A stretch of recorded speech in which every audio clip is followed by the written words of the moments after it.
Toto je házenkářská hala ve Velkém Meziříčí. Den co den tady v hale probíhají tréninkové jednotky a my se dnes na jednu z nich podíváme. Konkrétně půjdeme za trenérem Davidem Stoklasou a podíváme se, jak vypadají tréninky našich nejmenších minižáků a přípravky.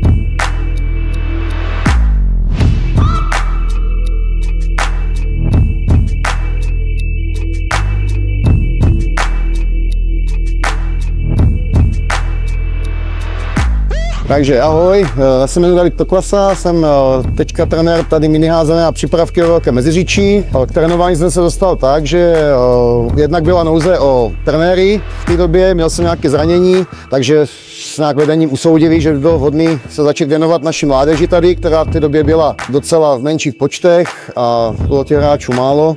V té době jsme měli nějakých 20 až 25 dětí a za tu dobu, co to trénují, tady tu kategorii, což může být nějakých 7-8 let, tak už jsme letos dosáhli počtu dětí přes 50 minižáků a přípravky. Podařilo se nám založit kroužek míčových her pro předškolní dětí 5 až 6 let.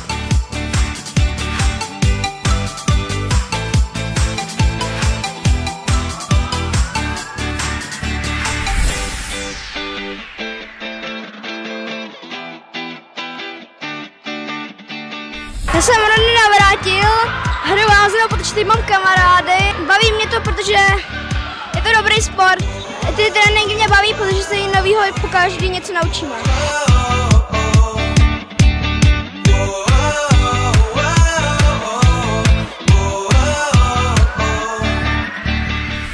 V tomto sportu si najdou opravdu pozici na hřišti všechny děti. Jsou na to typicky, ať jsou malí, rychlí, velcí, silní.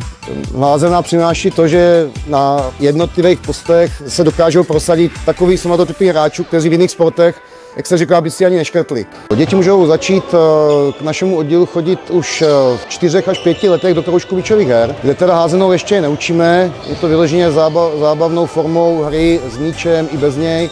A samotná házená, nebo potažmo miniházená v tomto věku, tak začíná od první třídy. Trénujeme 2krát týdně, máme spoustu i hracích tréninků, téměř každý víkend máme nějaký přátelský turnaj nebo nějaký turnaj o medaile. Trénujeme v úterý a ve čtvrtek od půl čtvrté do 5 hodin odpoledne, tady na naší hale. Určitě, kdyby někdo z kluků chtěl začít, nebo rodiče chtěli, aby jejich syn začal, stačí zavolat komukoliv z trenérů, který najdete na našich stránkách házenkářských. Domluvíme se konkrétně, který den přijít. Trénujeme od září až do konce června, vlastně 2krát týdně.